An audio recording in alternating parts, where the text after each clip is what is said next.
Hello, it's me, Mario. Woohoo! Welcome to the Vookcast. Let's go.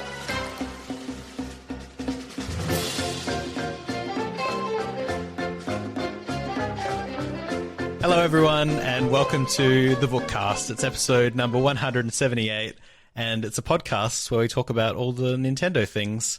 I'm Steven and I have other people with me. One of them is Vook. Hi Vook. Hello. And Daniel. Hello everyone. And Troy, who's our boy. I made that joke before but I need to keep doing it. Hi. Oh no. Oh shit, what up, that boy? And you said we're like on 178 episodes. It's only like 127. Oh shit. Well. Yeah. We'll just skip them. Yes. We could make that a thing now. We just start sending random episodes to people who think we're more important. Well, yes. I'll just fix that in post. And so yeah, E3 is a thing that just happened, and I mean, if you blinked, you might have missed it, but Nintendo was there, so we should probably talk a little bit about it. Yeah, so the first thing that they started off with for a short moment was the new Legend of Zelda game. It has an official title, The Legend of Zelda: Breath of the Wild, and it looks kind of incredible. What do you think, Vook? Yeah, I think it's actually pretty damn good. Like, I wasn't expecting...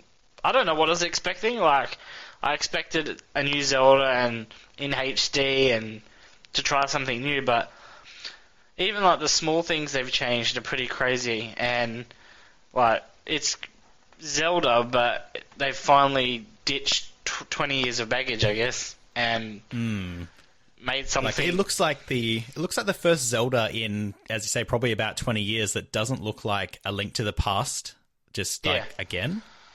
Exactly, yeah, and like they took the idea from A Link Between Worlds and made it open-ended, but have amplified that like 100 times, and I think that's pretty crazy.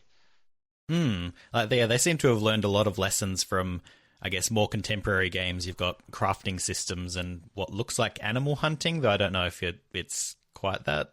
Yeah, I don't know how deep this was all going to be, or but yeah, there's definitely a more Western influence. And like the fact that you have even like a weapon inventory system is kind of ridiculous. Normally you have like 3 or 4 swords, one's more powerful than the other or one's story based, but here it looks like you can have a whole pile of different swords and shields that you use in different situations and they degrade, and it's crazy. Yeah, and just the fact that like the inventory is there, like old fashioned inventory, but there's also like quick select and things like that, which are more on the fly type changing. It's pretty crazy. Yeah. Did you have any thoughts, Daniel or Troy? Jump in. Yeah, well, I was just going to expand on the point that it felt like an original Zelda.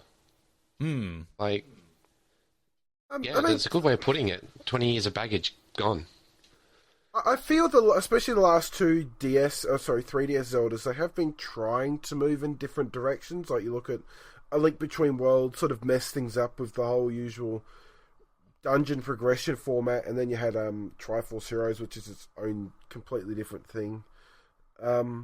But I mean, yeah, this does feel a lot more Western and open worldy, and just that's sort of the way a lot of games are going at the moment now. When you look at stuff like even like Shadows of Mordor or Mad Max or like Skyrim, Witcher, it's all just more about making your own adventure, which is sort of what the original Zelda was.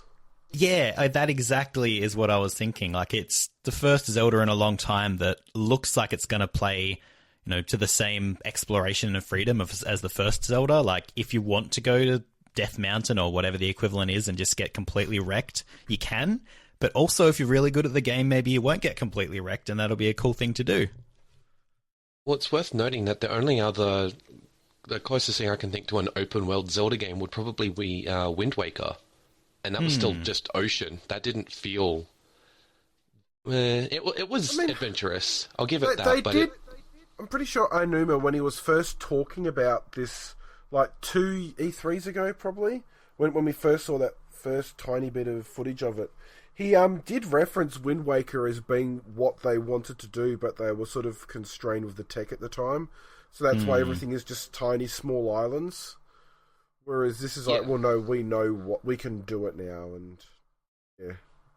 I guess they needed the scale and they needed the hardware to cater to the scale of what they wanted to do. And I think the addition of climbing, like, it seems like a minor thing, but it basically gets rid of any sort of fencing or gating that would normally be there. Like, normally you can only go into certain sections in Hyrule Field. Say in Ocarina of Time, you'd have cliffs that would funnel you into certain areas, but now you can just climb up the top and go wherever the heck you want. It's like... It's not going to be like Elder Scrolls where you walk up a mountain sideways just because you're walking on a polygon seam or something. Just try and get a horse, like, 45-degree angle up a hill. And I think the extension of that is, like, the fact that Link can just jump. You can press a button and he can jump, which is something he hasn't been able to do since 1989. Yeah, like... traditionally, Link's Awakening. Yeah, but that was assisted. It's something he hasn't really been able to do in like a 3D Zelda game, at least. Yeah. Yeah, he does it automatically on ledges and stuff. Oh, the auto jump was this... sort of... Yeah, the auto jump was this thing, like, to differentiate Super Mario and Zelda when 3D first was a thing. They didn't want... Because they didn't want people playing Zelda like a platformer, I guess. Zelda 2 wasn't anything like a Zelda game. All new it's doing, I can see it taking a lot of inspiration from previous Zelda games. Like, a lot of the movement does feel a bit Skyward Swordy, and I think people forget that had stamina bar, that had, basic sort of, like, you'd use that to run up steep slopes and stuff, and does feel a bit like an expansion of that. Like, and that also had crafting and gathering items to make stronger items, and... But I feel like the crafting specifically is an expansion on the idea of the original, like the first Zelda, which was pretty much, here's an item, you figure it out. We're not going to really tell you what to do. It's a raft, what do you think it's for? Yeah, exactly. Instead of, like, the recent 3D Zeldas, it was basically a series of bottlenecks. Like, you had to go... You get a thing that unlocks a new section, like, a raft might as well be a key to a door that is a river or something. Like, it wasn't really free form, it was just, you have to get a thing that acts as a key to get to the next area, and this hopefully won't be anything like that. And the entire game held your hand. Like, Skyward Sword, the first 2-3 hours of it is stop and talk, which was... Well, I don't think I can go back and... Well, I haven't finished Skyward Sword, I'll admit this, right? I got up to some point of the game and just never went back. I don't think I can go back and finish it now, seeing what's possible in the Zelda game. It's going to feel super outdated when once we've played this new game, I suspect that the old 3D Zeldas are going to feel completely different and not necessarily in a good way. Yeah. I think the distinction is that the newer Zelda games are playing on the formula, whereas this new one is playing on the DNA of the original, which is, here's a world, do what you want. It's well put. Good metaphor. I like that, yeah. That's really good. That's a good way to put it. So cool. I'm excited. Do we have any more words about Zelda? I think we just need to talk quickly about the fact that it's going to be an NX game as well. And what we saw of it looks beautiful, but a lot of people were complaining about the frame rate and it's just a bit jaggy and stuff. It has that classic Wii U jagginess to it. But it does. Which all Wii U games have.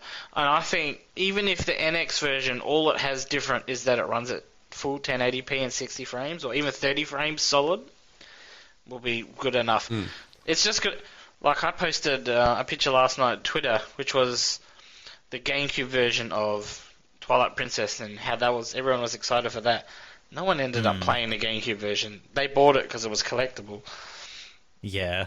Or if they didn't have enough money for a Wii, I guess. Yeah. But, like, I know all of one person who did that. Exactly. So, the NX version, I mean, some people might be that burned by Nintendo and the Wii U that they might not buy it. But I think everyone's going to look at the Wii U version of this game as a footnote. It'll be just, it feels more like an obligation now. Yeah. They're releasing it because they said they would. Which is exactly... At least it doesn't look like it's holding the game back. I mean, other than frame rate and like the graphics looking a bit clear up, like, let's say this was on a system as powerful as a PS4, how much better would it look, or would it need to look? Well, one of the things that I noticed, as gorgeous as the game looks, a lot of the environments look a little Empty or bland? I know I Yeah. might be killed for that, but I'm just comparing it to another big open world Wii U game. Xenoblade Chronicles X has a lot of small details in the areas, so like things like pebbles in the ground and varied bits of grass or textures and things like that. And the Zelda, what we saw, didn't have that to the same degree. Could that be I don't know because if that's something could that's going that to be be because of improved, the or- art style, maybe as well? Even then, it still feels like if you took a screenshot in a certain couple of places, like if you took the vistas out and basically just took a screenshot of looking at the ground looks boring. Yeah. And I'm not that I'm saying it has to look exciting, but it just looked like ground in a video game. I'm gonna the example I'm gonna use is I just finished playing Mad Max on the PS4, and like just places with that, like where you're walking around and you see the way the sort of sand moves around your feet, or just the little details like that that add nothing to the overall gameplay but add to the experience. Yeah. Probably stuff like that they could add, that, you know, like you'll notice, you know, Link's walking through the grass, and instead of just the grass moving, you'll notice like maybe the blades, sort of the way they bend under his feet or something. The way snow sort of, It's cool. I think, Like, it doesn't add to the game, but it is cool. yeah, it makes the world more believable, and that's all it needs to do. Yeah. I mean, I also want to point out that I used to build environments for video games, so I'm a little bit biased towards making stuff look like it's telling a story. But it's going to be like a huge undertaking to do that with an entire open world. Yeah. Yeah, considering the We'll size that see, they're saying this will basically. be. Yes, And it's we will. also got like like- realistic, got like a physics engine. So like if you cut down a tree, it'll fall a certain way depending on where you cut it. Or The like, fire was rolling rocks impressive. down. Oh, yes, the fire was impressive. Yeah. Very Far Cry, wasn't it? Yeah. Yes. Yeah. I thought that immediately. But the other funny thing is how much unlike a Wii U game it is, and I mean that in the fact that it uses absolutely nothing of the Wii U. It's not the gamepad's not even the map. There's no aiming. There's no motion controls. It's on the Wii U out of obligation. Yeah, it's kind of Yep. it's indicating that. No, I mean, I'm sure it was never going to be there, but it's, I guess, more confirmation that there's not going to be any gamepad sort of compatibility with the NX. They're designing this game to not need the gamepad in any way, I guess. Yeah. Which it's actually really weird because you have an in-game analog with the Sheikah tablet. Yeah. Yeah. Which is kind of funny. Yeah. So can I just if that's happening and we're seeing like no gamepad stuff and we're sort of what's the word I'm looking for? It's late. If we're sort of theorizing that the NX isn't going to have a gamepad, what does that mean for backwards compatibility? I don't think they will do it. Yeah. Like, Or maybe it'll be the same with like the Wii remotes on the Wii U and backwards compatibility, where it's an option to play. That would require Nintendo to sell Wii U gamepads. Well, Nintendo has the streaming technology that they use in the Wii U gamepad. Why can't they make that stream to a tablet or a mobile phone? Yeah. Yeah. Alright, I know it's I guess we'll sidetracked, just- but it's just Yeah. yeah, well, on that. As someone who really likes dual screen gaming, so I don't mind dual screen gaming, but I do like off TV play, and I will miss that. Speaking Yeah. of dual screen gaming, see, Pokemon. Oh, segue. Now we have to spend an hour talking about Pokemon Sun and Moon just to catch up with Nintendo. And They gave us so That's much just tradition. content to talk about in that hour. And Troy will speak in Japanese, and I will translate. Yes. Watashi wa... That's all I know. Kawaii. Domo arigato. Watashi wa Daniel desu. Dojo yoroshiku hajimemashite. Nani You kore? did what with the horse? I don't know. So desu ka? Yes. Ego ga Whoa. hanashimasu ka? Okay, well, let's start with the trailer of stuff that you've already seen. Yes. Yeah, it was. That was unimpressive and didn't really go anywhere better after that. Didn't really show much new at all, did it? It's like Well, they showed 3 new Pokemon, but they're all like starter area Pokemon. Yeah, I Yeah. guess they're like Pokemon. the Zigzagoon of the game. Yeah, like imagine Just look like Pokemon Red and Blue. yeah, 20 years ago. Here's Rattata. Boom. Oh, Before we talk about A Link to the Past, here's Rattata and Pidgey. Yeah. Yeah. Well, This far out, I think the can't only get new excited thing- about this game. yeah. But if we're going to talk about Pokemon, I mean, the only sort of like really new thing that I saw was the Battle Royale mode, the 4-way thing. Which I was actually going to say it's small user interface updates. Like Yeah. you can see in-game, like in battle stats now. When it goes, the enemy's got, you use Growl and now its attack has gone down or whatever. You can actually visually see that now. Oh wow, I didn't notice that, but that's really cool. Yeah, And it's got it's its own funny, little like- interface like- for that now. especially you see with Pokemon X and Y, they've been really streamlining the whole experience, and I think that's just another step towards that. It's stuff that they should have been showing you for a long time, but now they're finally doing it just to make things flow a bit better. And like, I noticed the bottom screen, like there's just so much more info displayed on there now. Yeah, but I just worry that every time that they make these updates, they're adding how many more new Pokemon, and it's starting to feel inaccessible, I guess. I love Pokemon, but every time they release more Pokemon, I don't know. I don't It's know hard to any of the Pokemon care. anymore, and maybe just because I'm old.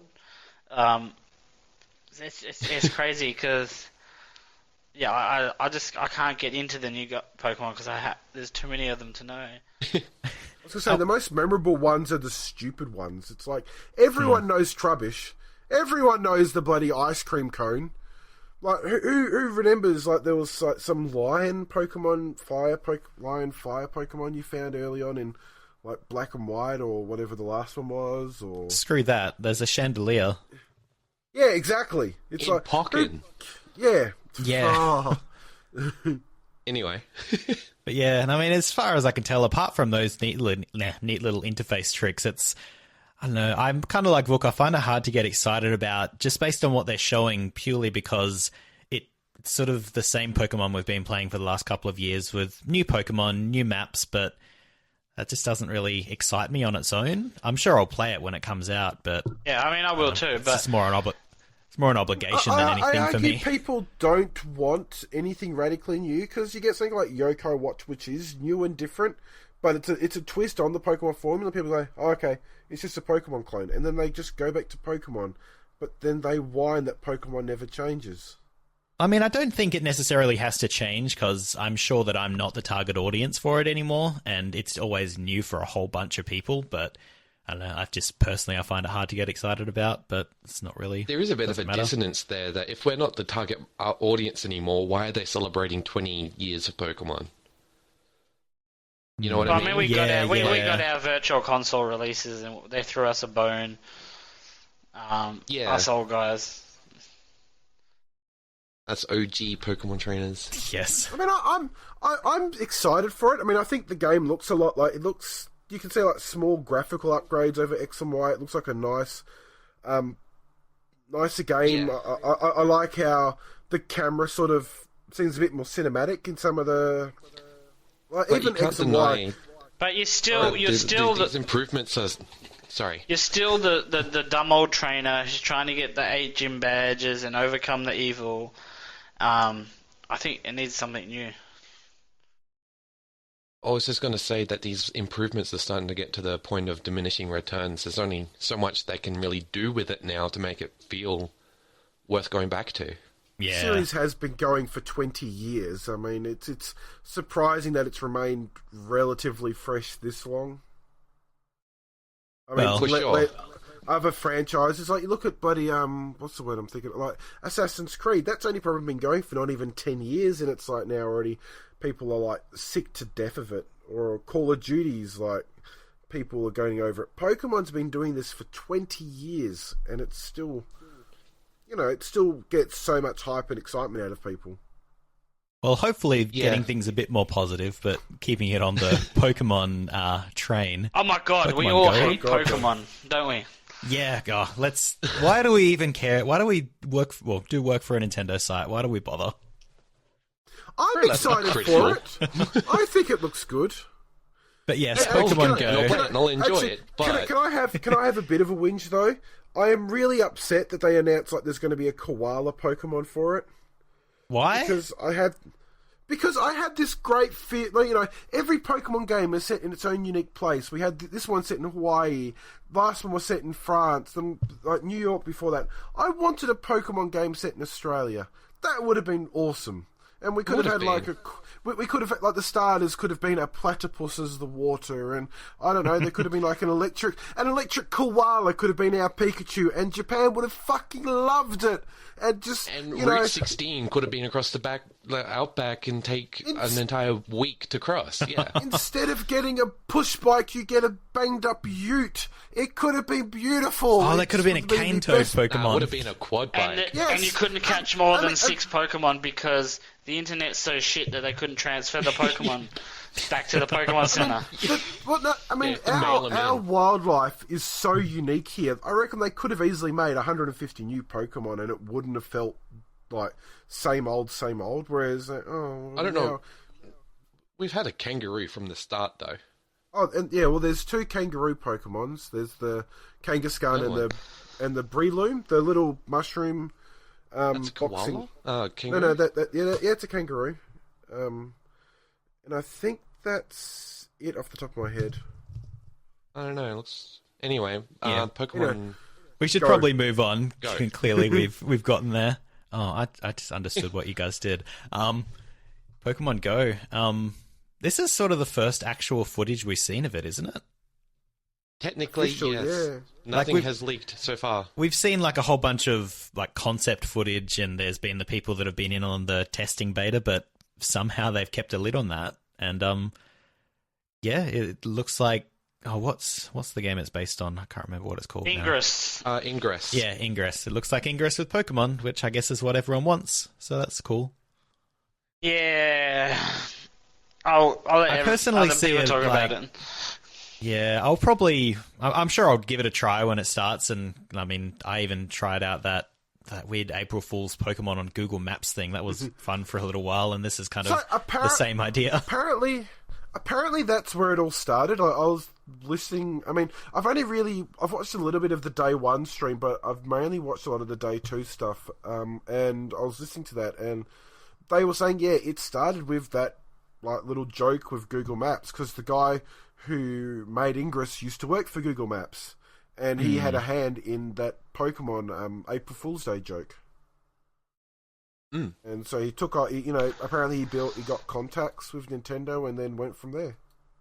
I think sort of the only information that I heard during any of the stuff that I watched was that it's probably stuff we already knew as well, but like the Pokemon are going to be appropriate for the location. Like they've been going through and looking at all the maps, seeing where the water is, where the water Pokemon are going to be. Sort of the arid areas are going to be where you'll find desert dwelling Pokemon. So it's kind of cool that they've gone to that kind of effort, and it means if you are in a physical area, everyone around you will have similar sort of Pokemon, and so I guess it'll be a little bit like trading with people that have the other version of Pokemon, except people that are trading with people from other towns, other countries. Who knows? It could be a fun thing to do at an airport, I guess. Trade with people there from other places. Well, yeah, all Australia's going to have is just spiders. Just Ariados. You're going to Ariados and Ekans. you're going to Northbridge and there's just drunk Pokemon. Kangaskhan's for everyone. Spinder. Yeah. Apparently they had 2 people there who'd been field testing it, and one of them asked, how come all the Pokemon are sort of Gen 1? And they said, like, oh, well, that's all we're focusing on at this point, because that's the ones people are most familiar with, and then we plan to expand it to other stuff later. In-app purchases, baby. Yeah, I did get unlocking the feeling the national Pokedexes and stuff. I mean, they sort of said as you catch, like they used an example of Squirtle. The more Squirtles you'll get these Squirtle candies, and if you get more of them, you can use them to evolve. So I think that sounds like there is potential for in-app purchases for these like candies in the game and stuff. It'd be cool. No, I think they actually want people to go around and catch them. Yeah, if you go get 10 Squirtles and you have your own Squirtle squad and go beat up other Pokemon in real life. Hell yes. The guy from Ingress is Ingress the company or is that the game? No, That's the game. Niantic. yeah. So the guy from Niantic, he was actually saying he wants to make people go out walking a lot, and that's the whole point of it, to make you go walking around and Into traffic. Someone is for going to that get too. stabbed. Someone's going to get, like, you just walk in front of a car. So That's so why- Vook, so we Vook, could Vook segue and to the Stephen, Pokemon Go Plus for that one. Vook and Stephen, you probably saw on my Facebook, I was getting really big into walking for a while, and there are some games I've got on my phone that, you know, they reward you for the amount of steps you take. And Or the run zombies kinda and hoping- stuff. yeah. So Yeah. I'm kind of hoping in this, like, it'd be cool, like, you know, you could use the amount of steps you've done to, like, funnel into a Pokemon for experience points or making him Play evolve or coins. stuff. Yeah, so, I mean, just the way they sort of worded it is that they want people to go out walking and be more active. Kind of leads me to hope that this is where that'll come in. And maybe this is like where the quality of life stuff they were talking about a few years ago comes into it. Yeah, why make quality of life devices when you can just make an app? I mean, when An you app think that's about just it, going to get all your 10-year-olds out of the house. Yeah. when you think about it, that's basically what the Pokemon Plus thing is. It's making you go out and walking around a lot. So you're going to look a bit ridiculous with your Fitbit on, your Apple Watch on, and your Pokemon. Yeah, it's okay. Just take the Fitbit off and the Apple Watch off, and you're good. Yeah, but how will they I mean, know people to get to mug me? I mean, I'm not totally 100% sold on this game yet. It's still like, I need to see how the actual gameplay part of it, like the battling, It looks works very and- boring as a game, but, I mean, I think it's the catching part that they're trying to the capitalize social on. part will be Yeah. fun. Yeah, Yeah. Well, yes, as I say, and got to catch them all. you do have to catch them all.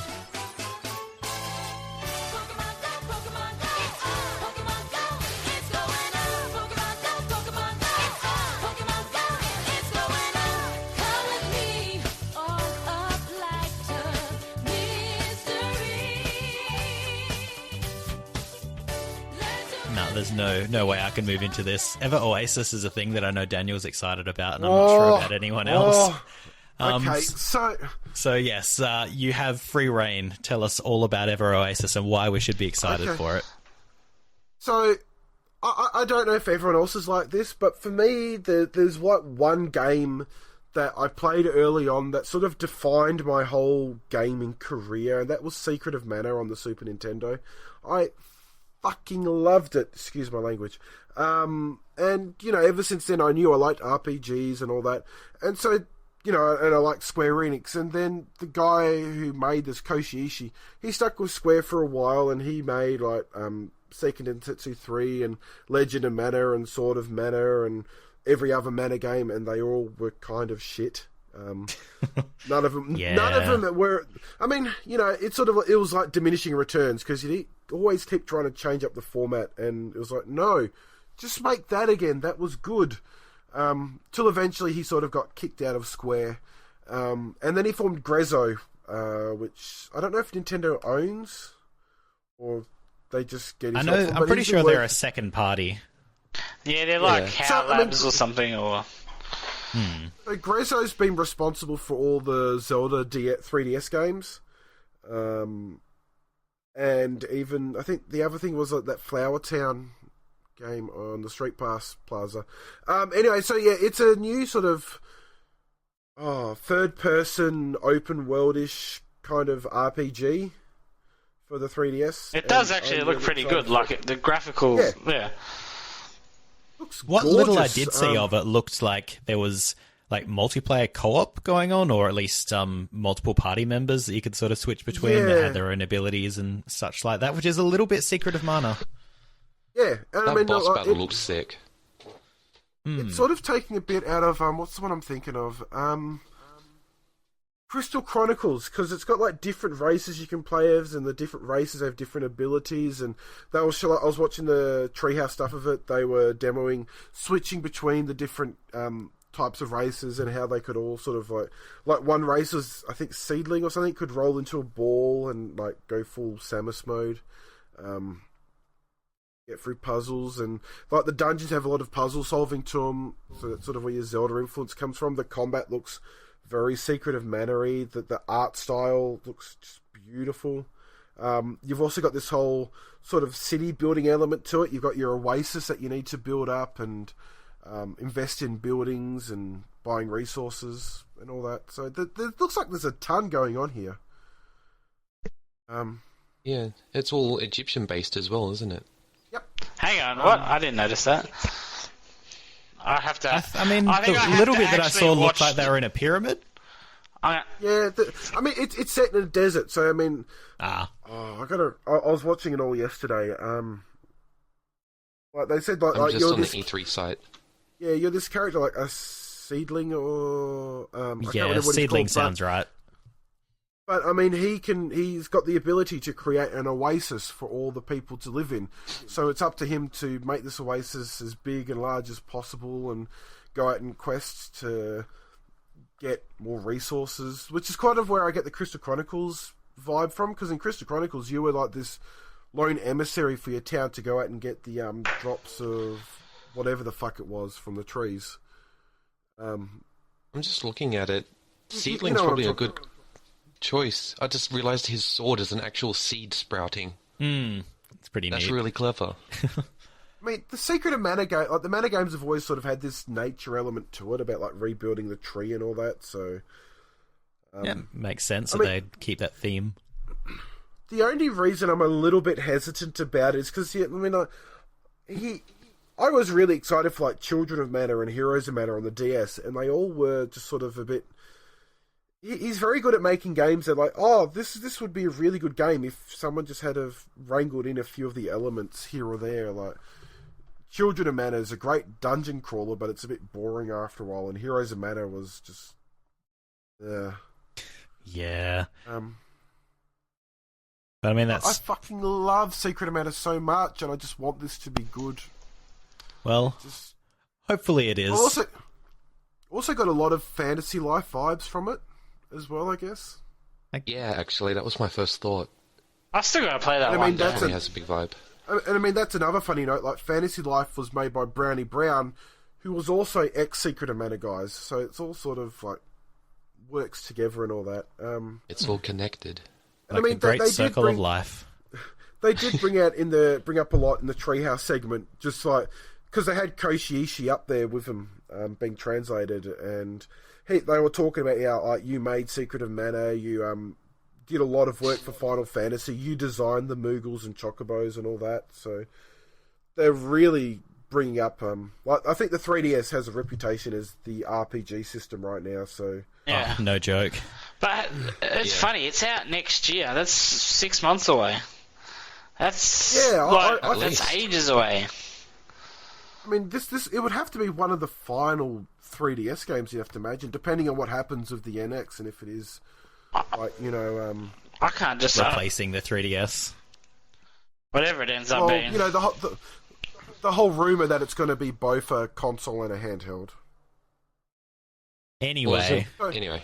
Yeah, we should... Look, I am so super excited about this. It's just like, apparently it's not multiplayer though. It's only single player. So I Oh, think okay, that's so bit it's of just a party system rather than multiplayer. yeah. That's cool. Well, that's that. I mean, no one was expecting a new IP from Nintendo this year. So just No one was expecting Yeah, much yeah. of anything from Nintendo this year, to be fair. Well, to bring up your spirits and then dash them, Rhythm Heaven Megamix was kind of came out of nowhere. Like, we knew it was a thing, but they sort of showed it off a little bit, and then, surprise, it's out now on the eShop, and I got very, very excited and was thinking, oh man, it's not there right now, but we do have an eShop update coming up soon. Man, surely it's going to be in there. And then they dropped the bombshell on Twitter that it's coming out in, like, October in Europe and Australia. And that's Well, that really translates- sad. well, they they have actually have they actually said the Australian date yet? I don't think they have. Oh, I don't. No. Yeah, that's a good point. It was just the European account, but Yeah, but pretty much we're screwed. Steven? Yeah. yeah, the fact that it's Steven? not out here yet. Don't tell me you have a US 3DS. I don't need to know. No. No, but they have to do a ton of translating for that game. So it's just translating isn't a quick process. Yeah, There English are, to English like, is pretty And you hard. gotta get it There are classified 10 everywhere. There are literally tens of words they have to translate in that game. You got to translate Tens of labba dabba dabba Yeah. that true into 7 languages. Post for the fans. I mean, look I'm not overly interested in the Rhythm Heaven games. I'm disappointed it's not getting a retail release in America, because I would rather have a cart for it than a. Download. I thought they said that was coming later. I could have been wrong there, but I swear they said that digital now, physical later. I'll be all over it physical. Digital all the way for this for me. I don't really need a physical copy.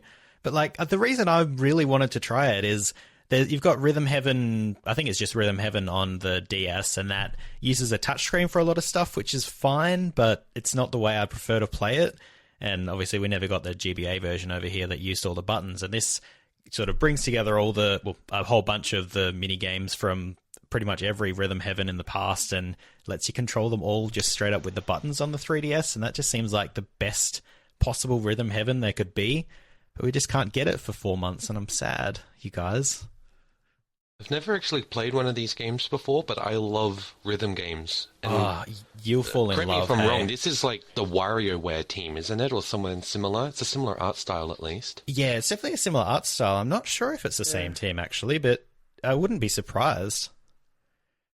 In any case, I was really keen to try it, and then they said, oh, it's out today, and I'm like, ooh, maybe. And then the October thing happened, and I really don't think that we should be a part of Europe anymore. Yeah, I'm not going to buy it in October. I'm sorry, I have a US 3DS. I have two of them, but that's not the point.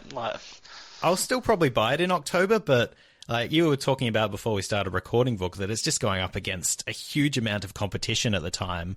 Like, now there's nothing coming out because everything's all, no one wanted to release during E3. Yeah. And it's just a perfect time. It's got nothing else to compete against. But in October, it's just, as you're saying, there's heaps of stuff on either side of it. I mean, this is a niche game, don't get me wrong, and it is not going to sell millions of copies like the games that are coming out in October. So the people who want the game are going to buy it in October anyway, right?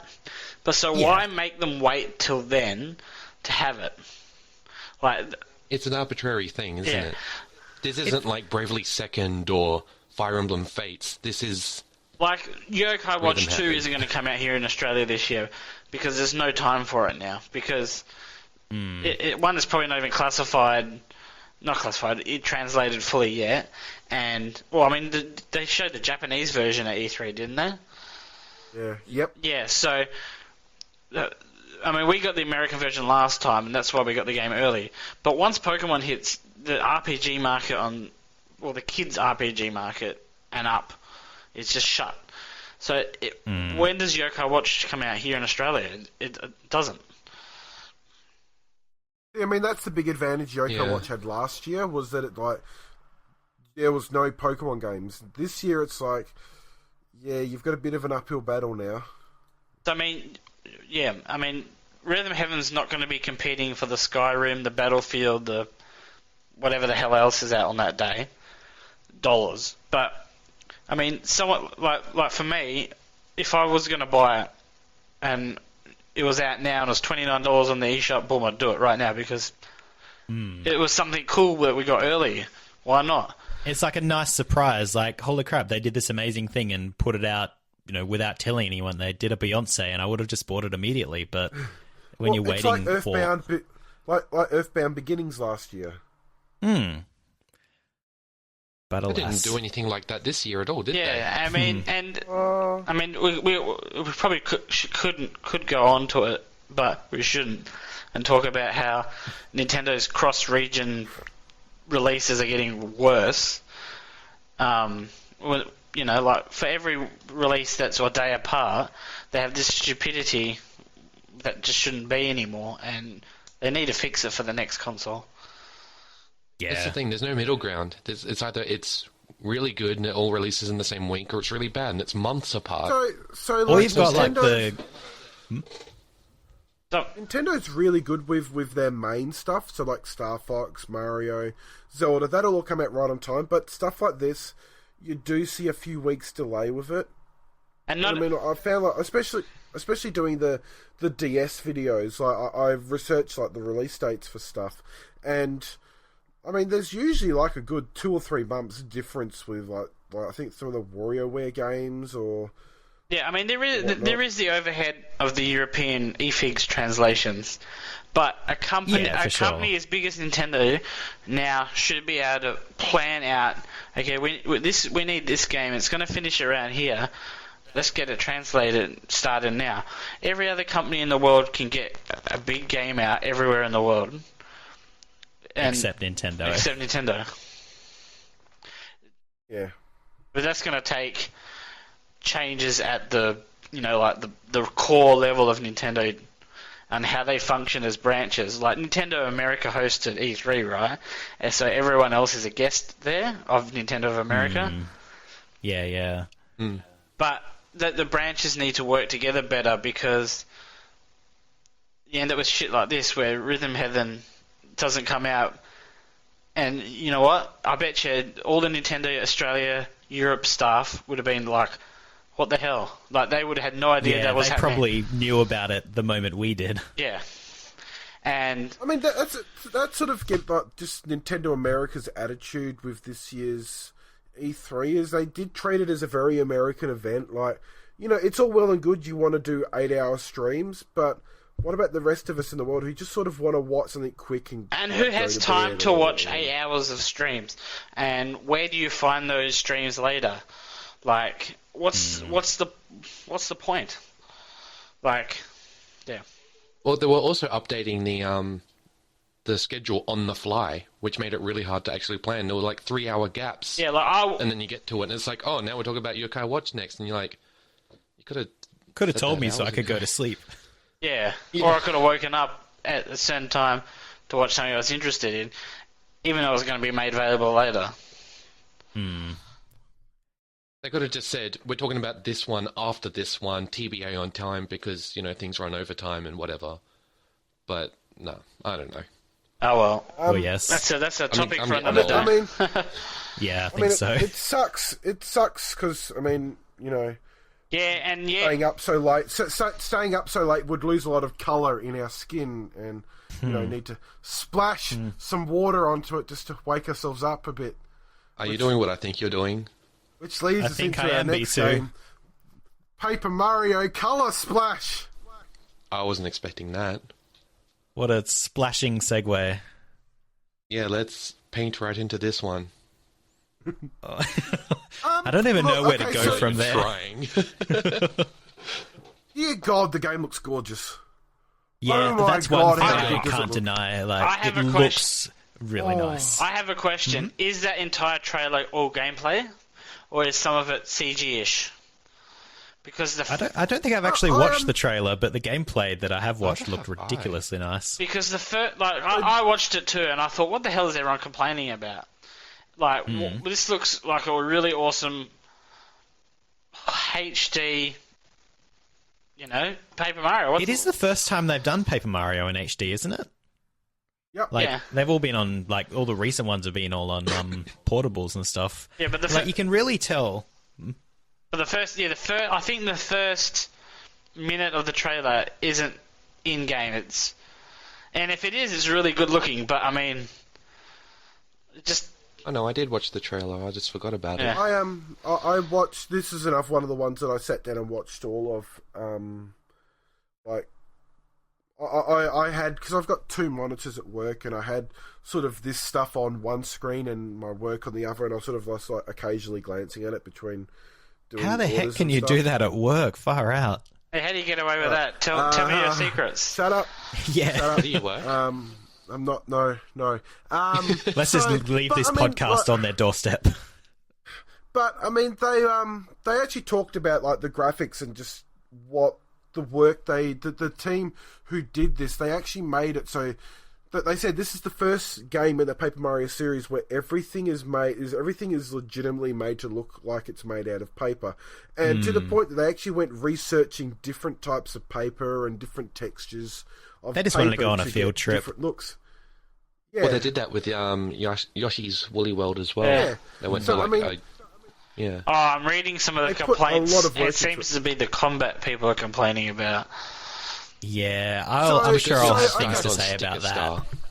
Okay, so they actually got asked about that in an interview. Like, people why have you moved away from the RPG mechanics of like a 1,000-Year Door. And the reply they gave is, well, we've got the Mario and Luigi series, and we're happy for that to be the sort of RPG series of the Mario games.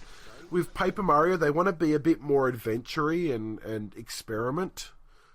I mean, just to give people it's the halfway, isn't it? Yeah, like just in case people aren't aware, we should give a little idea of how the battle system works. Like it's, from what I could gather, when you go in, you have like your cards, like a hand of cards that you can choose from, and then you can choose 2 to play during your turn, choose where to target, and you can choose to color in those cards and make them more powerful, and that can be done like a spectrum of 0 to whatever percent, like a 0 to 100% of color, and it'll do more or less damage depending on how much you color it in. But man, that looked tedious to me. Like they were, selecting them at the bottom and then tapping them again to color them in and holding it to make sure it was colored in enough, and then like flicking it up to the screen to use it. It seemed very like early Wii U tech demo sort of stuff that doesn't seem very practical, but it looks cool in a demo. I don't know. It didn't light my world on fire, at least. It seems a few steps more involved than Sticker Star was, whereas that was just selecting your stickers from the bottom screen that you want to use for battle. I thought it was more people were getting upset the fact that, again, attacks are expendable items again. Yeah, that I can understand why that's something people get concerned about as well. Like, it's just so different to everything we've been taught in games forever, is that items that are limited, you want to keep them until you absolutely need them and use an unlimited thing like an attack more often. But this is really putting that whole paradigm on its head, and I don't know, a lot of people aren't comfortable with it, and it's part of, I'm not terribly comfortable with it either. Just whenever I'm playing it, it just seems... I got used to it in Sticker Star, and I really liked that in the end. I felt Sticker Star played more like a Zelda, sort of a Zelda exploration adventure game, but with turn-based combat. I mean, each area you go into is sort of like a Zelda dungeon with puzzles to solve and figure out, and enemies to fight, and then a big boss at the end. The problem with the expendable attacks, though, is that by the end of it, I was just avoiding battles, which you shouldn't really be made to feel to do. Yeah, that's definitely true. Like, that's avoiding an entire part of the game. If the game is basically telling you don't play the game, it's a bit of a fatal flaw. I don't know, I didn't find a problem. I didn't find like I was running low on items by the end of it. I don't know. Not so much that, it was the management on top of the battles. Yeah, I guess it's the only sort of on items. I was just. It's the only RPG that makes trying to figure you out what attacks to use. Yeah, it makes you do inventory management for your basic attacks, which is a bit weird. Yeah, but having said that, I still quite enjoyed Sticker Star. Yeah, and this just seems to be an expansion of that. I wonder, because how Wii U heavy it is, like, with the whole gamepad idea, how long have they been sitting on this game? They actually mentioned in the Treehouse segment that development for it started, like the idea for the game came during the like just as they finished Sticker Star, they were having like a end of game party or something, and that's where they came up for the idea for this. They were like, we should do that again, but on the Wii U. Well, no, but the actual like painting mechanics and all of that. Yeah. So, and Sticker Star was what, like 3-4 years ago when that finally came out. Oh, jeez, is that? Because that got shown that got shown at a few E3s before it finally came out. Yeah. Well, yeah. Anything more to say about Paper Mario Color Splash? Anybody? Yeah, well, it's the only game you're going to be playing in the second year of the Wii this year, so second half of this year. No, you've still got Skylanders and what's it called? Ubisoft Dancing, whatever the fuck. Just Dance. Also, that you're going to be playing this I think year. it's called Dance Until You Puke, but I'm not sure. It's also coming to the Wii. We got a Wii game announced at E3. It's a tri-gen game. Yeah. Wow. Oh my god. Yeah. That's wrong. That's pretty funny. Cool. Do you want me to run through the rest of these, Stephen? Yeah, go for it. There was a whole bunch of other stuff announced that we probably won't talk as much about individually, but yeah, go ahead. So, I mean, like the Treehouse stuff from the second day, they had a few guys from Square Enix sit down and talk about Dragon Quest VII and just run through the gameplay with that. They actually had Hino, the CEO of Level 5, there to talk about Yokai Watch 2. That was just mind-blowing to see him, because I thought he was like a really big, super important dude, but he's just there chilling. Just hanging out. Mario Party, I have no idea what the name of this one is. Well, actually, gosh, I can't remember. It's like Star Star Rush, yeah. SpaghettiOs. Yep. I looked at the gameplay footage of this. It seems like they're taking advantage of the fact that everyone has their own screen, because like there's not really a concept of turns anymore. Everyone plays their turn and then it sort of acts out all at once. Like there are certain other games I can't think of that have done that mechanic, but it's sort of another way to make Mario Party less waiting for things to happen, and because you're always doing something at all times, and everyone's a Toad, and you can recruit other Mario characters to help you out and stuff. It sounds interesting, but I just don't know if I care about a Mario Party on a handheld. It's just never been a good thing before. I'm willing to, try new things with the Mario Party franchise, because it's kind of lost its identity lately, and if it can kind of find it in its own way on the handhelds, then I'm all for it. Hopefully this is it. I'm still disappointed they screwed up the Wii U one. Like, I remember playing it at Vooks' place last year, and I'm like, this is kind of boring. Like, you'd think the idea of someone with the gamepad being Bowser, just being a dick to everyone, should be a lot of fun, but it was just like, this just feels half-assed. You could have done a lot more with this, but you just... There were only like 5 mini-games for Bowser. Yeah. I really enjoyed it, but it got old fast. I think I'm the only person who had a fair bit of fun with Mario Party 10, but I don't think you can have that much fun after a while. It gets... You sort of have to get rid of the idea of winning having anything to do with how the game is played, and it's just sort of a randomly chosen thing. Just have fun on the way. It did feel a little unbalanced as well. Yeah.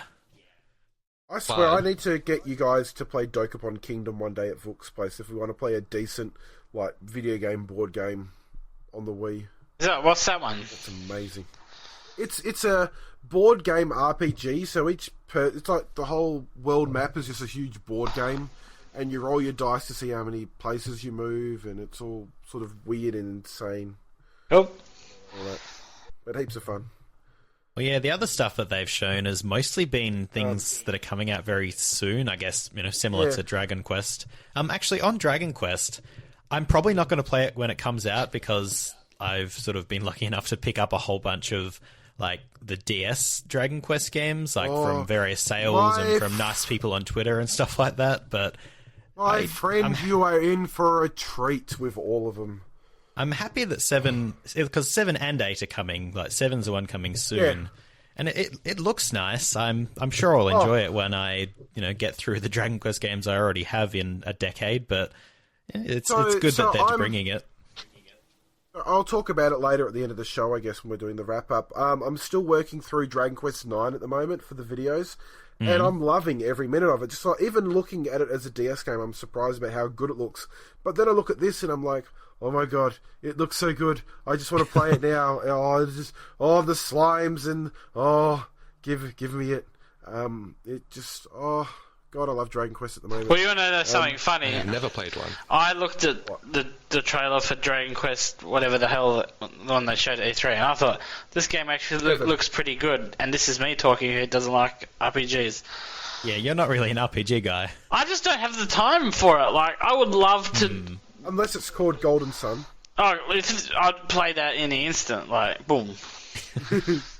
I love Golden Sun. Golden Sun's amazing. Golden Sun's great. Do a video on that soon.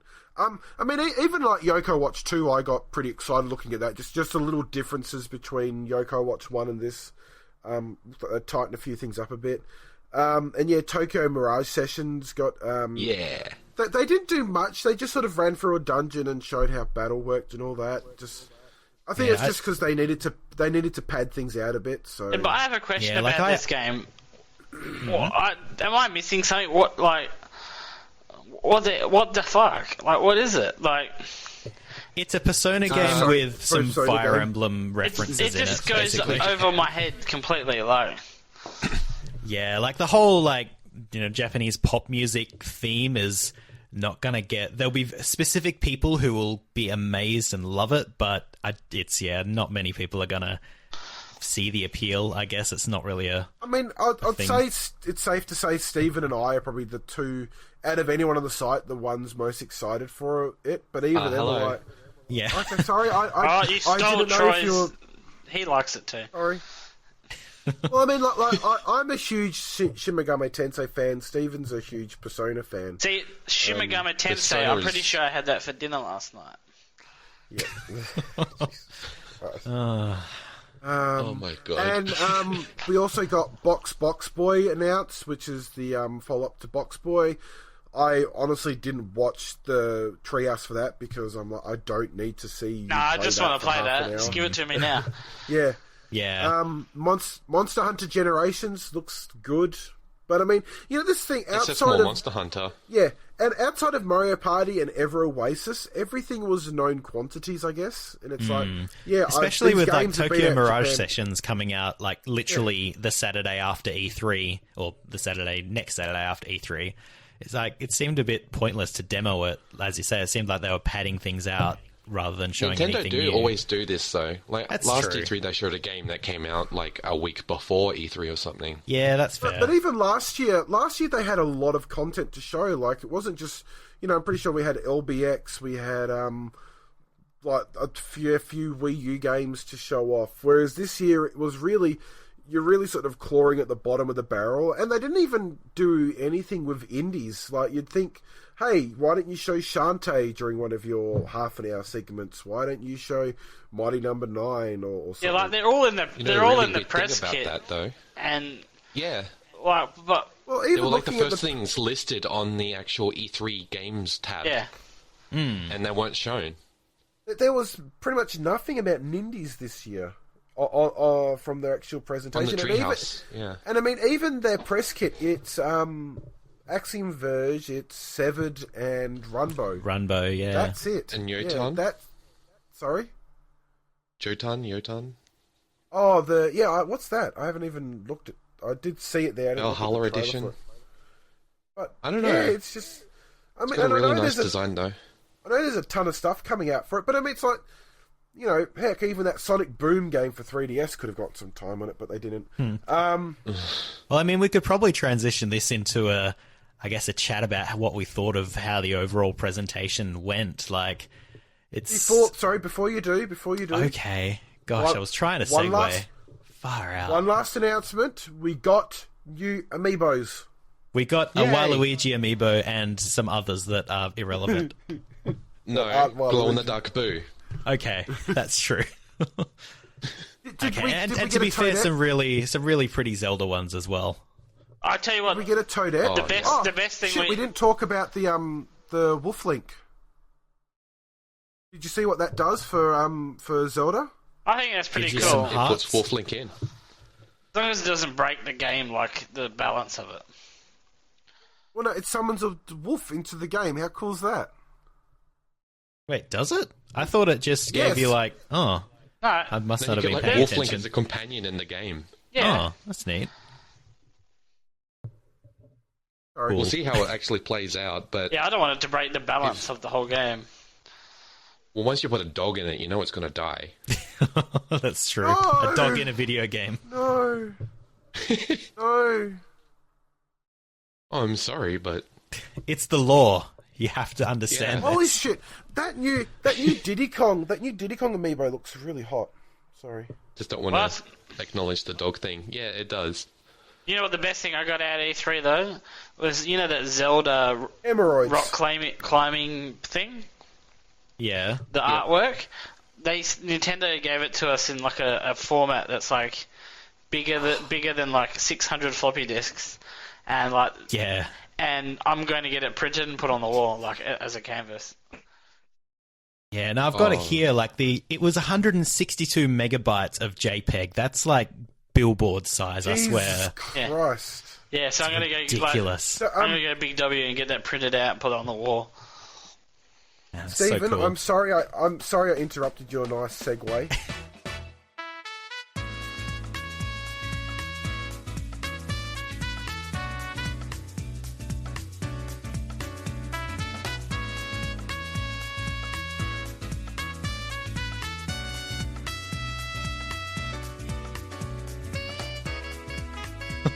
So yes, what did we all think of not having any sort of condensed presentation montage or Nintendo Direct or really anything? There was the Treehouse Live was something that had accompanied the announcements in previous years, but now that was all that they had. Do we think this was a good idea? There's two things here. One, if this is literally all they have to show, because that's all they have to show, then that's probably the best they could do with what they had. Obviously, they probably would have wanted to show the NX, but it's been pushed back. That's obvious as plain as day. But if this Nintendo either have to go all the way in or all the way out next year, like they will because they'll have a new console. You watch, but. Yeah. This year they kind of said, oh yeah, we've got Zelda, and then we're just going to have Zelda, and it's just going to be this awesome atmospheric Zelda. But then it kind of ended up being like a E3 Lite minus the Direct, and they showed a bit of this and a bit of that and a bit of this. If they had advertised it as Zelda's the main star, but the second day is going to be filled with this and this and this, and listed all the games they ended up showing, the reception wouldn't have been as bad. I do think that, like, they did a lot to tell people, like, it's literally just going to be Treehouse, and I think people, even after reading that, were expecting a lot more. But, like, you saw people complain, oh, they're talking about Pokemon for half an hour, which is really shitty when you're covering it, because you have to sit and wait for them to talk about boring things, but I don't know. I feel like if, like, they say that it's all going to be Treehouse, they've done it before. We kind of know what it is. It's a meandering talking with people about things that might be vaguely interesting. But the thing they did with the Zelda, Pokemon Zelda, the problem with that is we'd waited 2 years to see Zelda footage, and then they put a brick wall in front of the freight train, the hype train, and killed it. It pissed off you. Who's watching these things? Nintendo fans. You're pissed off your fan base. Apparently, Giant Bomb was doing like a live stream covering it, and then they just gave up halfway through the Pokemon thing. And they walked away. Didn't they they put up on screen, "We'll be back whenever Zelda is." Yeah. Yeah. I mean, but that's that's a big screw up on Nintendo's part. They sold this as we're going to be talking about Zelda, and everyone's like, oh, and then we get like a quick we get like a, what was it, 2-minute trailer, and then. Cool. Now here's Pokemon. I'm like, no, you do Pokemon later. Just like I can understand they wanted to, like, they did a whole bunch more Zelda demos throughout the day, but it would have been nice if there was something more than just a trailer and then, cool, that was great, wasn't it? Let's move on. Like, it's probably especially worse for us in this time zone, the way you had people like in New South Wales and Queensland waking up at like 3 a.m. in the morning to see it, and then just. Yeah, I can't imagine having done that. I didn't even bother. I mean, this is the first time since probably... The only other time I didn't start to watch it was the whole Wii Music year, just because... for some reason I decided, no, I wasn't... Well, I didn't know that. You Wii tempted Music, fate. I'm not going to watch it. Fate on that day. Yeah. I actually, the last few weeks I've been going through and rewatching all of the Nintendo's E3 press conferences since 2001. Fun thing, it's weird as hell seeing people cheer when Dennis Dyack gets on stage. I'm like, shit, how times that wouldn't happen anymore. No. Yeah, the only stage they would cheer with him now is the one with the trapdoor. I mean, E3's changed a lot since then. Like the first few years, it's like, okay, here's a few games, and here's our sales for the year. Here's here's what we've done.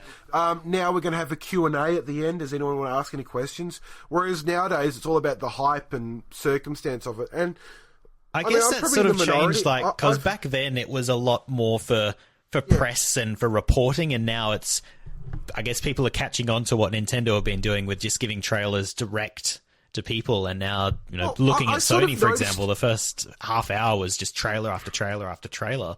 I just sort wanted of to. noticed And that was even amazing, Sony, that.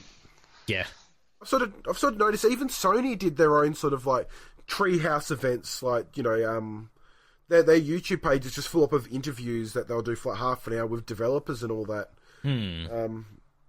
But I mean, I think I'm in the minority. I enjoyed the Nintendo Directs that they had the last few years. Like even last year's was fun. I mean, they didn't have a lot to cover, but they made the most of it. And then the years before that, with Splatoon and Mario Maker and all that they made good of like the whole conference isn't needed. It's just there for the people in attendance. But for us at home, hell, an hour-long direct is perfectly fine. And I think I actually would have preferred an hour-long direct this year to just, here's a brief overview of everything we're going to be talking about, and then do your Treehouse stuff after it. Well, I actually, just going by what was announced, I think the Treehouse was probably the right way to go, because Directs are usually reserved for new announcements. And while that would have worked for Zelda, I think having it actually shown being played rather than a pre-recorded thing was a lot better. Yeah. I guess that way Because they it's can sort definitely- of show off all the new systems in a lot more depth for anyone who's interested. Like in a trailer, they could say Yeah. it's got crafting, it's got climbing, it's got all these things. But when you have half an hour to sit down and show how it actually works, then you get a lot more info out of it. Well, the Direct would have just been Zelda and Ever Oasis and a couple of release dates. It wouldn't have been... Because then people would have complained about, why even bother doing a Direct? Yeah, I think you're 'Cause right. They've got feedback on that before. I did read Yeah. a terrible article before E3 though, written by someone who used to work for GameSpot here in Australia, or GameSpot, yeah, GameSpot. Now has gone all pro in America, and it was called E3 Fading Catnip for Video Gamers Tries a New Approach, and basically it was like. E3 is great, but E3 is in flux, and talking about how E3 is changing.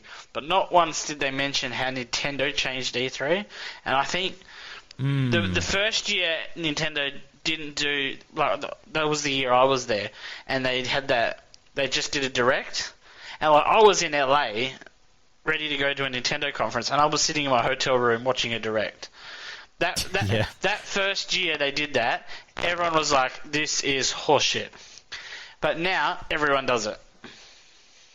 And now everyone sort of expects it. Like as we were saying, that's basically what Sony's was for the first half, and they had Kojima walk out for a minute, and then that's Crash Bandicoot Shadow and stuff. But it was mostly just, I guess from our perspective, it was basically a Direct. There wasn't any of the stuff they used to have. E3 is really weird because you think of other forms of entertainment, movies, TV shows, books, I don't know, music. Well, you don't have anything like E3. I mean, yeah, Disney does do that a little bit now. Disney does. Yeah, But it's and not I mean, like a conference that Disney attends But to do it. can you imagine Warner Brothers going, okay, we're going to do a press conference, we're going to show stuff for our movies for the next year, here's the Harry Potter spin-off, and here's whatever the fuck we've asked Adam that's kind of Sandler my to do. point. Comic-Con, I this guess. year. Yeah, it's... So, Comic-Con is probably the closest thing to it, yeah.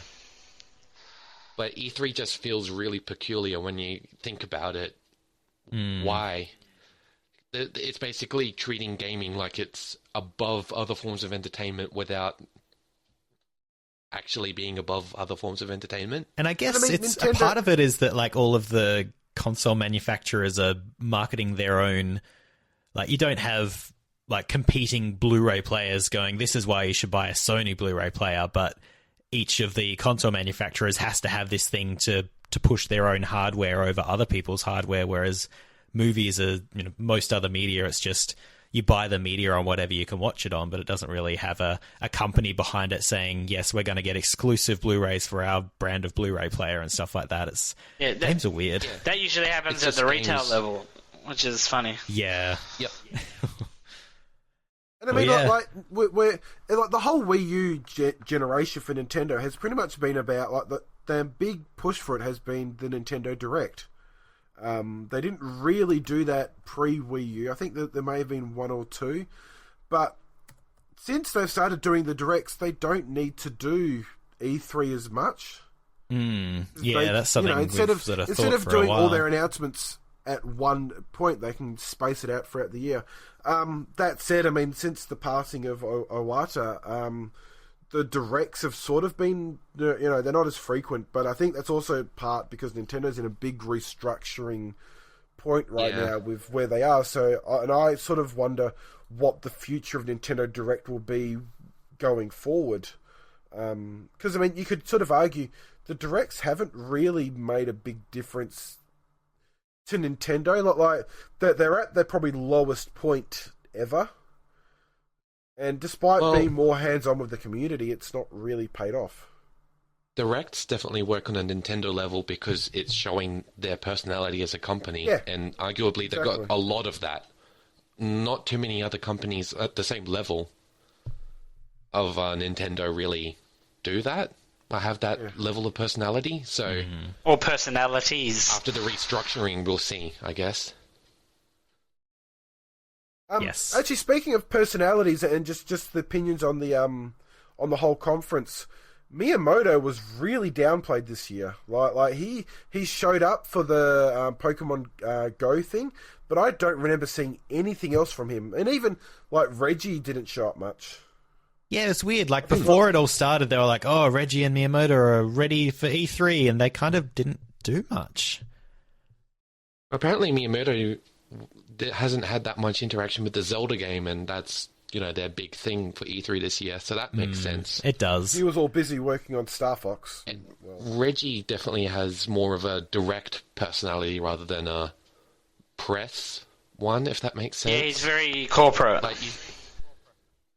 Yeah. I mean, I think all the Treehouse guys did a really good job presenting it. My personal, I don't know if she's Treehouse or if she's just Nintendo Japan.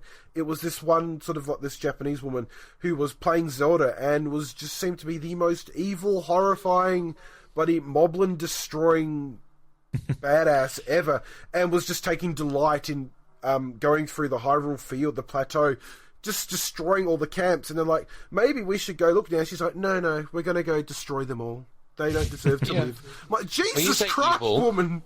You say evil, I say focused. I know. Efficient. And, it's like, and on the second day, the second day, she's like, Audrey, I'm taking Link's shirt off for you. Would you like him to run around shirtless? It's like, okay, this is awesome. What about the first demo Zelda? When Bill Trinner's playing and it cuts out and it says thank you for playing. I forgot to turn the and camera off. and someone's like, oh, we should have turned that off. And the death stare Bill gave someone off screen was like, I haven't gone back to look and to try and find the footage of it yet, but I'll try and make. It was palpable. Yeah, it was just like someone blew up off screen. I love Bill Trinner. He comes across really like. I think he should be the spokesman for Nintendo America going forward because he comes across as very likable and personable. They kind of built that up, don't they? Yeah. I mean, that's the thing, watching all the E3s from like 2001 for Nintendo. He's been there, and they've slowly been building him up in importance. Yeah. No, I'd love to see more of Bill Trinnan. He's great. He's got a good presence. It's a nice... I think also, I want to note, just with all the stuff they showed during the Treehouse, no Metroid Prime Federation Force. What's that? Never heard of it. It's a game I'm actually looking forward to. But, nothing said about that at all, and I just love, Jesus, that this game's going to go out and die, I think isn't it? I think the best thing we can look forward to that is seeing it on Unseen 64 in about 2 years. Yeah. It looks like a good game. The studio behind it is fucking amazing. They are. They made Luigi's Mansion 2, but they shouldn't. Like, I mean, imagine you got those guys and you made Luigi's Mansion 2 and it sold millions, and Nintendo love you and they say, "Oh, you want to make Metroid?" And then, obviously, what's happened is Miyamoto's got involved or something and said, "Oh, how about you make Metroid, but make it like soccer." Well, apparently that was apparently it was the what's his name, the main guy behind Metroid. This was his idea. Yeah, so like it's. So it was Other M though. Yeah. Oh, let's not. Come on, I thought we got away from Other M on this like in the podcast. flashbacks. Listen to our past podcast about Other M to think of what we think about it. I just think that there was more stuff they could have talked about at this E3. Like, as I said, Nindies, Federation Force. That there was not much said about like amiibo functionality going forward. Really, it's just here are new amiibos, and I'm like, I don't care. They do nothing. They do nothing at the moment. You're really anti-amiibo right now, aren't you? I love amiibos. They look great, but just they take up space. They collect dust. MOBA. Do you know? I figured out how much. An amiibo. You tap in your amiibo. Yes, an amiibo. You know, I figured out how much I spent on amiibos last year. Don't do this. Don't. And it was over $1,000, right? Oh my god. Do you have them all? I have all of them except Celeste. And I know Leela will kill me because I don't actually have them all because I don't have all the reprints and the colours and all that kind of stuff. But you liar. Yeah, I'm a liar. And you own a Nintendo fan site. Did you get all of the Animal Crossing ones? I did. At first I was like, I'm only gonna. No, actually I don't. I don't have the alternates. Right, so I don't have Summer Dress.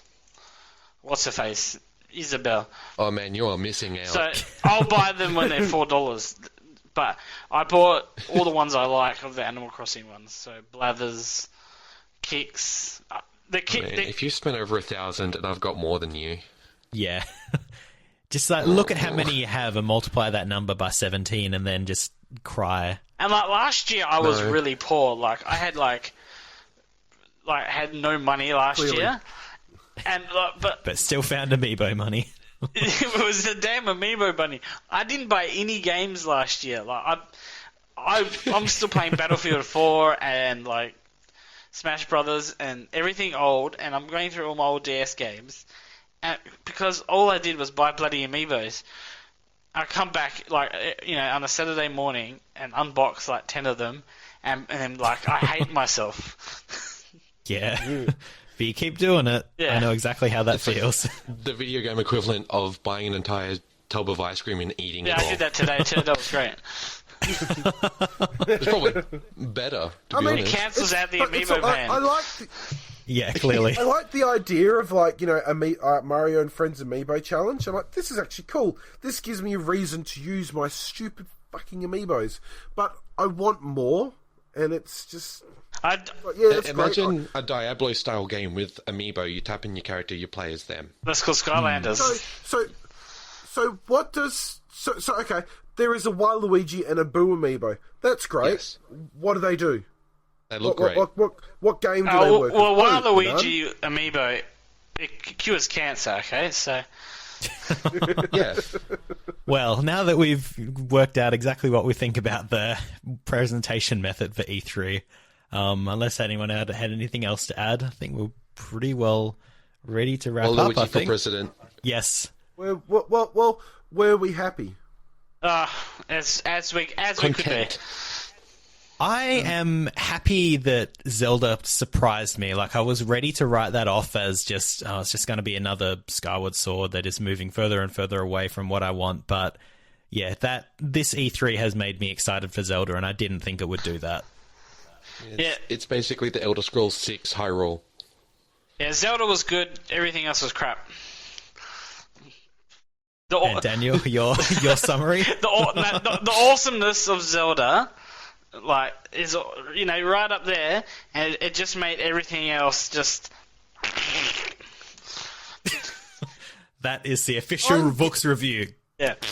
I'm getting a spiritual success to Secret of Mana. I'm happy as a pig in fucking shit at the moment. We're gonna have to put a explicit warning on this one. Yeah, I think so. And it's all because of you, Daniel. Did we get Troy's thoughts? I'm an angry person these days. Sorry? I can't remember. Did we get your thoughts, Troy? Sorry, the mic cut out there. Content, basically.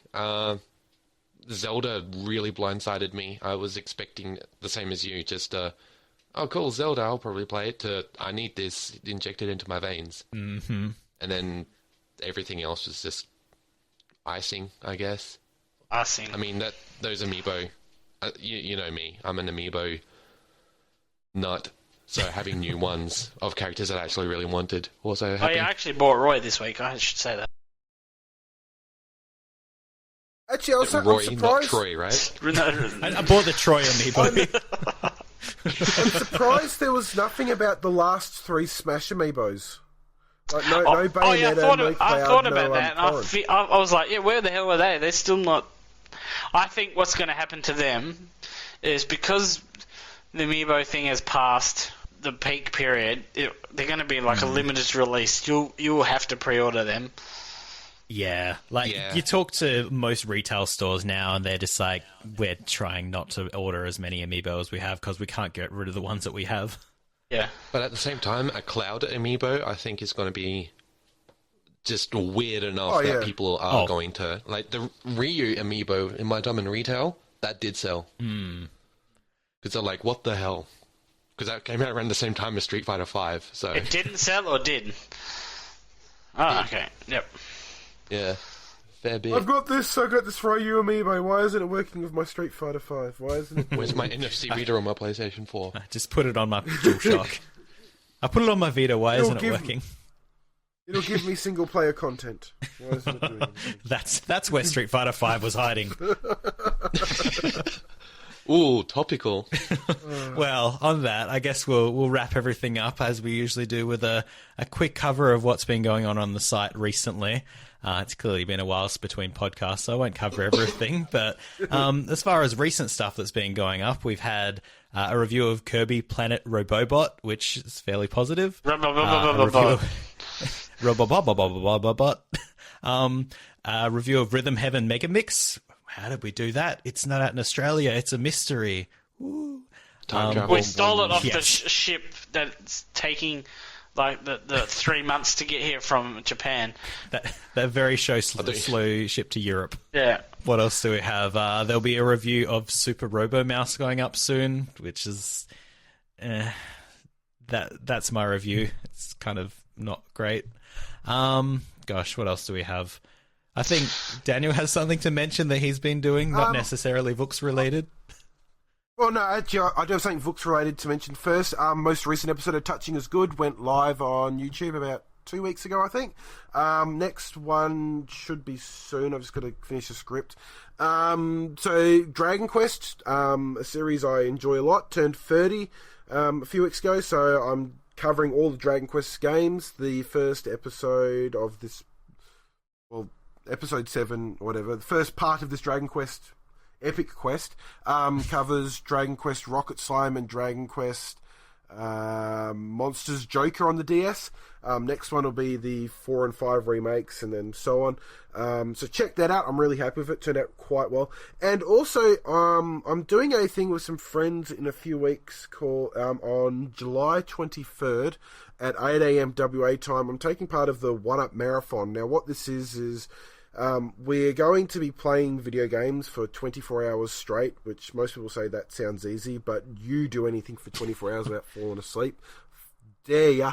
I can fall asleep for 24 hours. Raising money. No doubt you could. So yeah, we're doing that. Raising money for the MF's Multiple Sclerosis Society of WA. In previous years, the guys have raised up to I think they've been doing it for 4 or 5 years, and over those they've raised a total of $5,000. This year we're aiming to raise $3,000. I'm hoping to be able to stream everything I'm doing. Still not sure on what I'm going to be playing yet. It's either going to be really retro focused, or I might just stick with the Wii U because that'll be comfortable to play for 24 hours. But yeah, there will be links on the site. I'll talk to Vook about doing an article on it with all the links to the donation page, and the same on the Facebook. I'll keep pestering him to promote about it every couple of days, because it's for a good cause, and damn it, I want to raise more money than everyone else. We can just pin it. Competitive like that. Yeah. So yeah, definitely check that out, and yeah, more about it closer to the date in regards to what I'm playing. If anyone wants to donate a lot of money, you can dictate what I'm playing. Devil's Third. Yes, I'll pay you $4 to play Devil's Third. Yeah, Yeah, I said it's significant amount decided of for money. you. So I'm a uni student. I'm That's planning- all, I'm that's all I planning on- have. Planning on playing AFL Mascot Manor. I don't know, but yeah, Cool. Sonic Well, that's pretty Boom, exciting. Sonic Boom, Devil's Third, Lost World, Amiibo Festival. Funky Barn, Family Party, 30 Great Games, Oh, that's Theme a good Rush. one. That's a Hello Kitty classic. Cruises. Team Rush. Yeah. Beat the Grand Prix What's in that? Hello Kitty. What's that stupid teddy bear game? Heading Together. No, that's delayed. You can't play that now. There was translation issues. Yeah. Teddy language is hard to understand. Cool. Well, so yeah, with that, I have been Stephen. If you're interested, I'm on Twitter and Instagram and all those fun things as @StephenIpson. Daniel, where can we find you? Okay, I'm at Worthintendo on Twitter, WORTHINTENDO. Yeah, follow me there and subscribe to the YouTube page because that's where you get my latest videos when they're up. And Troy? Yeah. I am now at Stew Review on Twitter. Yep. Cool. And Vook? Yeah, I'm at Vook64 because someone stole my username and I'm going to kill them. And yeah, the So actual... 63 people stole your username. Can I actually just I just want to give a public service announcement. Vook was talking about the Isabel amiibo, and then I googled Isabel Animal Crossing. Don't do that. Thanks. Don't. Oh, no, I just did. mean, oh, oh, God. We're going to cause Jesus a spike Christ. of searches, you know Oh, this. God. Why does it... How does that Safe fit in there? search. That's why you have Safe Search. goddamn deviant art. Jesus Christ, guys. I think... And... and yeah, and Vooks itself is on Jesus Christ. on Close Twitter, that. YouTube, by Book, anywhere else. Grindr. I think we've got it Not covered. deviant art. We're not on deviant I'm on art. Pinterest. And we're generally Vooks.net, VOOKSDOTNET on most things. Come say hello and look at the things. It's fun. Keep the Isabel stuff to yourself. And with that, I think it's about time for us to say goodbye. So Bye. have a good time, everyone. Bye. See you next D3.